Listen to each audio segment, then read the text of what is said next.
In Super Auto Pets, the long-awaited Unicorn Pack is finally here, with Team Wood introducing new pets, new abilities, and most importantly, new strategies that you can use to win the game. One of these is the Ailments archetype, which takes up quite a bit of the pack, but it was also a dominant meta for the first few days after the pack's release, before other things were found. This will be quite the hefty video, but I'm going to try my best to explain all the new element pets, ailments, and abilities. I'm also going to give you advice for if you're playing this strategy for the first time and how this might compare to other strategies in the early phase of this pack. There are actually two tier 1 pets that fit this archetype, which will be a common theme as we get higher and higher into the tiers. The Barcast gives out weakness to back units that don't have a perk. This is actually a really good ability. It also has higher stats than the Bat, with not that much more of a downside comparatively. It can be pretty easy to position around unless your opponent has a pet like the Tsushinoko, which jumps to the front of their team at the start of battle and makes it easier for their bigger pets to get the weakness ailment. The other tier 1 pet is the Baku, who in my opinion is worse than Barcast. It's supposed to be a setup pet like the mouse or the pigeon, but the fact that it has 2 special conditions it has to meet to be used makes it not reliable whatsoever.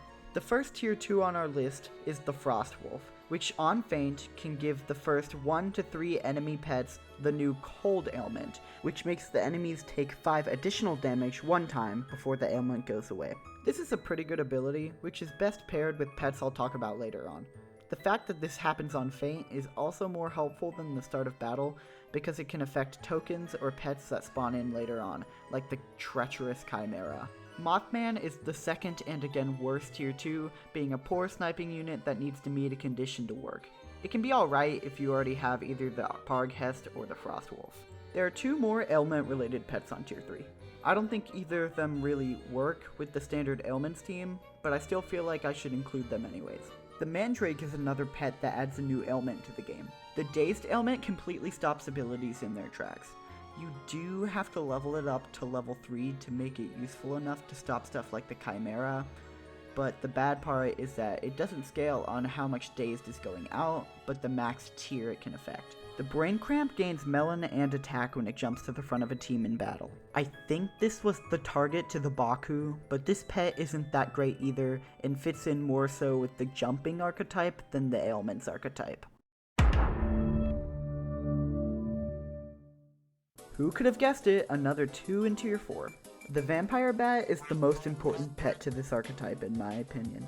It deals damage when an enemy is given an ailment, 3 to 9 to be specific, and gains that damage back as health.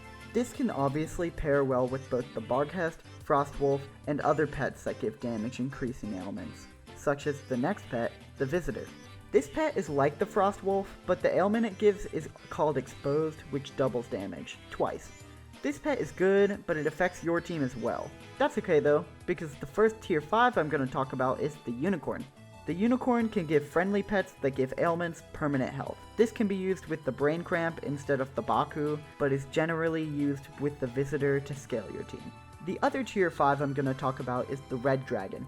It gives the backline enemies a new Crisp ailment, which burns them for 6 damage after any attack. In my opinion, there are 2 ways to play the ailments archetype. There's the hit everything with the Vampire Bat before it can attack strategy, and the burn everything strategy. So that's an important distinction you have to make in what you want to play if you're playing this pack for the first time.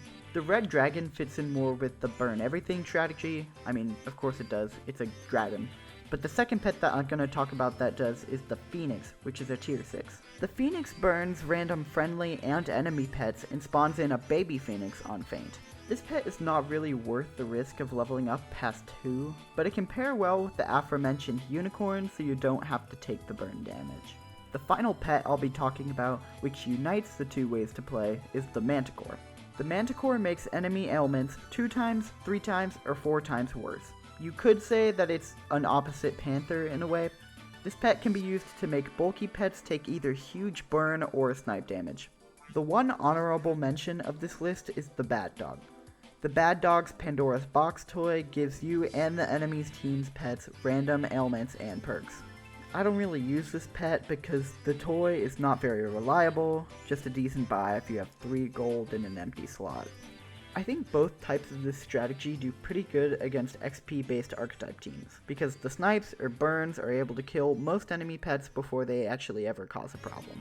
I do say that this archetype does struggle against summon teams, especially the stupid Chimera. I know I mentioned earlier that some pets were better because they were feint pets and therefore could trigger after an enemy spawns, and while that is true, those pets are also weak and need scaling in order to operate like that, and trust me, the unicorn is not good enough. I hope you enjoyed this mini deep dive. I feel like it was way more in depth than my last one, and I made less errors while writing it. I'm gonna make more. The last one did pretty well. I think the next one is going to be about the experience archetype. I don't know if I'm really smart enough to talk about the mana archetype yet. As always, I hope you have a good day, and I'll see you later. Bye bye!